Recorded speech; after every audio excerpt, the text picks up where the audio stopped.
Hey everyone, the shop manager and myself back to bring you another video. Today's going to be fun. Just a little demonstration of how wet sanding can turn even the crappiest paint job and paint into something a little bit more presentable.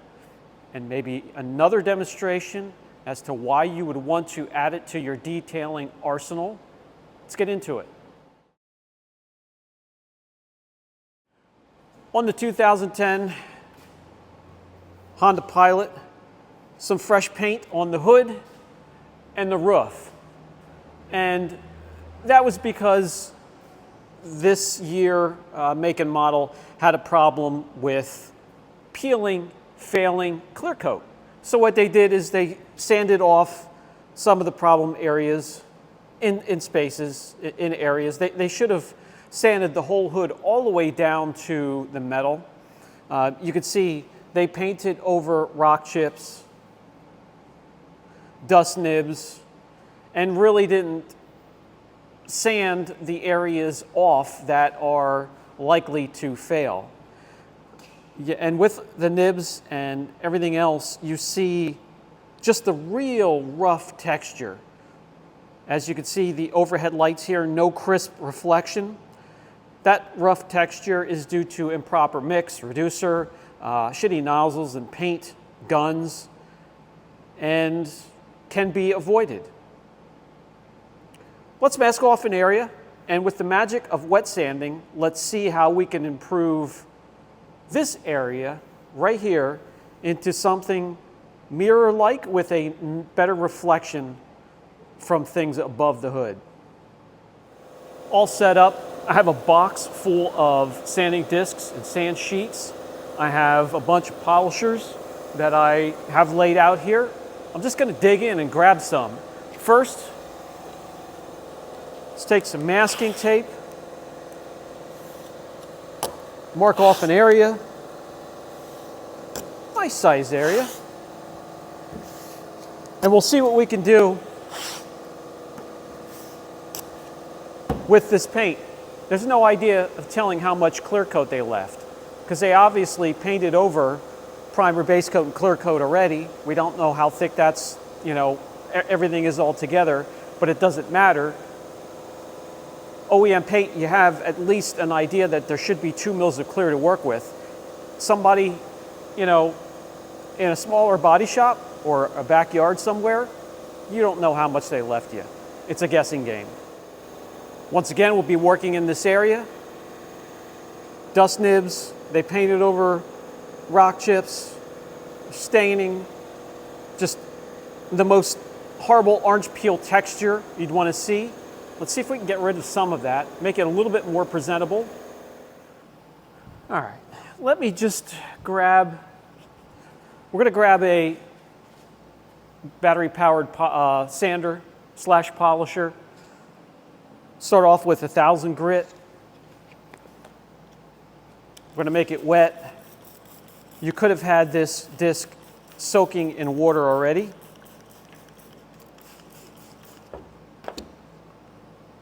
Really, you can just spray it as well. Attach it and get to work.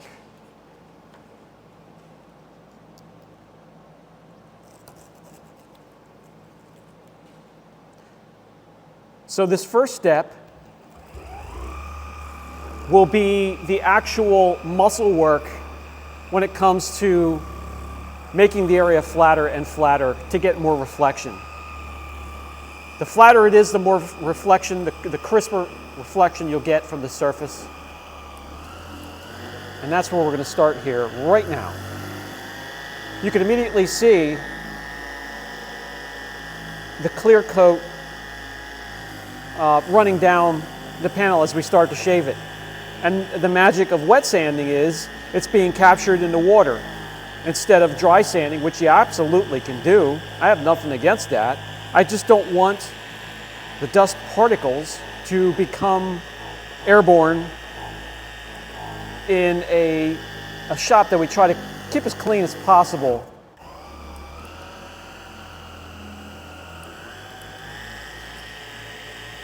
When it comes to applying PPF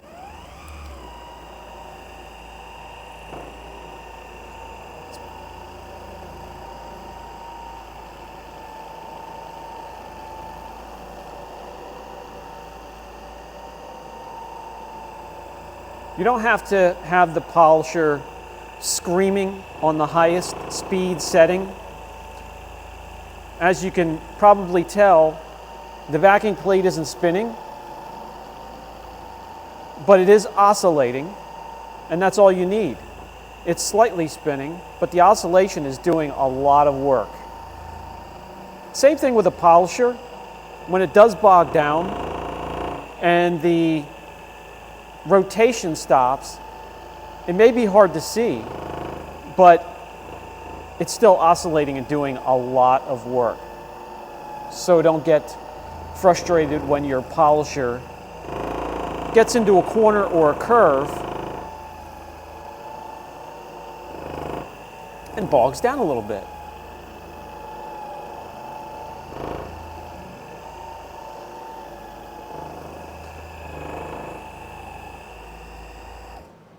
I'm going to rinse off the pad.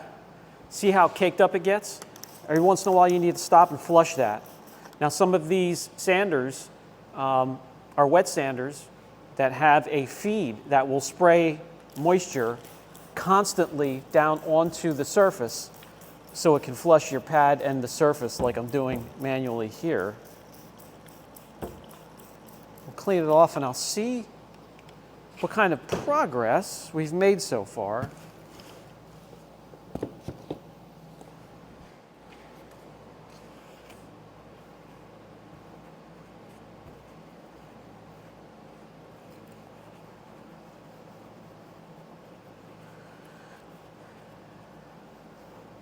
As soon as this dries, I will give you a great example, come up close, and show you a great example as to why you can go and should go a little bit further yet.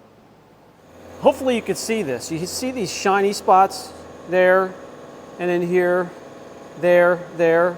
Those shiny spots, those are areas on the clear that we have not reached. So there are a lot of peaks and valleys if you look at this up close sideways. We can keep going until that's perfectly flat. So let's make another pass.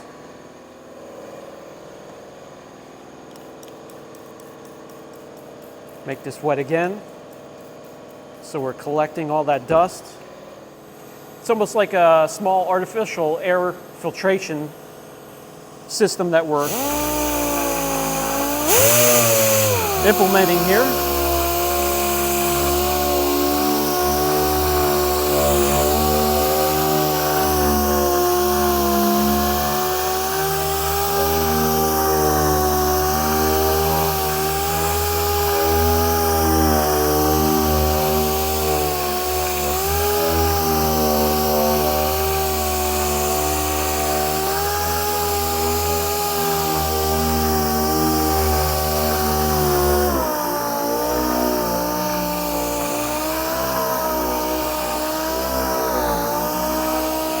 Let's flush the area and check it again.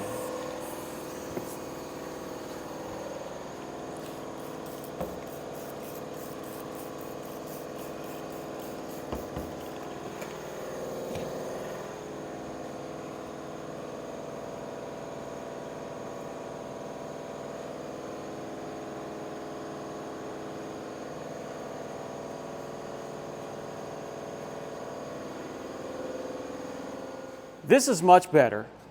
All you're going to see are the shiny spots from those real deep craters from somebody painting over rock chips. We're not going to go that far down. Everything else is nice and smooth and flat. You could polish out from 1000 grit. You can absolutely do that. You can also step down to 1500 or 2000 grit and make the polishing a lot easier. Let's do that. So we'll step down to 1500 grit. But I'll put the disc on a polisher to show you we've used 3 different tools to sand this paint. A battery operated, a pneumatic, and now just a polisher, and they both work fine. All 3 work fine. Turn the speed all the way down of the polisher to the first speed setting. And you're off to the races.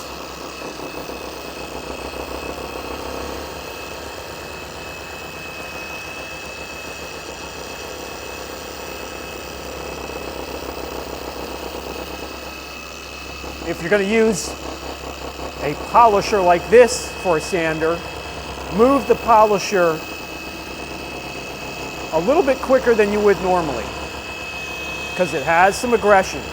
Normally a sander will only have an 8mm or smaller throw. Well, this throw is much larger, so it will get the work done a lot quicker.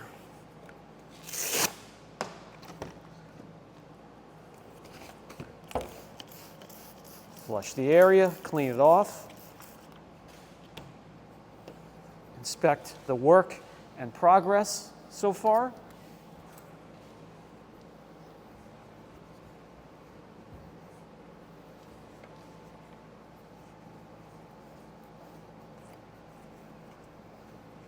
Let it dry and we'll go from there. This can be, wet sanding can be messy. This is going to drip down into some places that you'll need to pop the hood to clean up. It'll run all the way down the car. But I really don't even think about it. I just like the safety of wet sanding on paint because it's so much easier on the clear coat. I don't mind a little bit of cleanup afterwards. By the way, after that step, you can actually see that we're starting to get a reflection off the areas that we sanded because we're stepping down and refining the sand marks. And when you do polishing, you get those sand marks to a point where the naked eye cannot pick it up and it looks like a mirror and glossy. If you looked at it microscopically, you would see a bunch of marring. But again, the naked eye can't pick that up, so it looks perfectly glossy to us. Let's change over to a pad and a polish and go from there. Completely different polisher again. We'll have a Eurofiber 50/50 pad attached to it. And we'll do some polishing. See how it turns out.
I'm going to get another drop or two on the surface.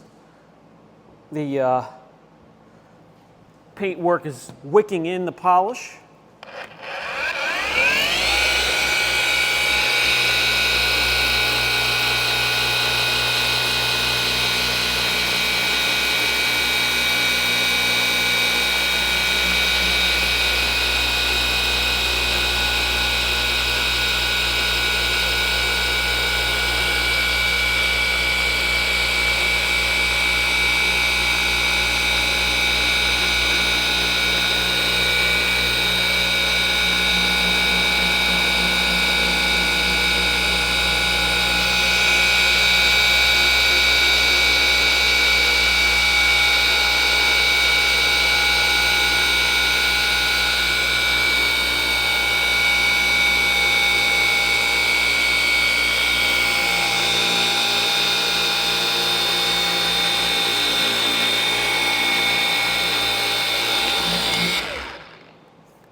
Get rid of that tape.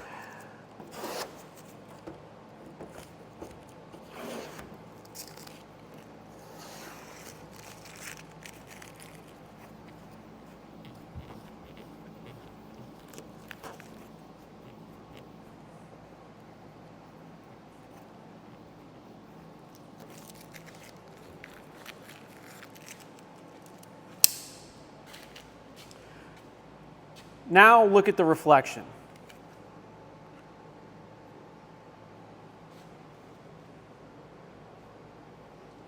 crisp, clear reflection. See if I can get the camera to actually focus correctly. And that's the magic of, now again, they painted over rock chips, so you're not going to get those out. Everything else, like the dust nibs and the orange peel texture and the pitting and the staining and the etching, absolutely.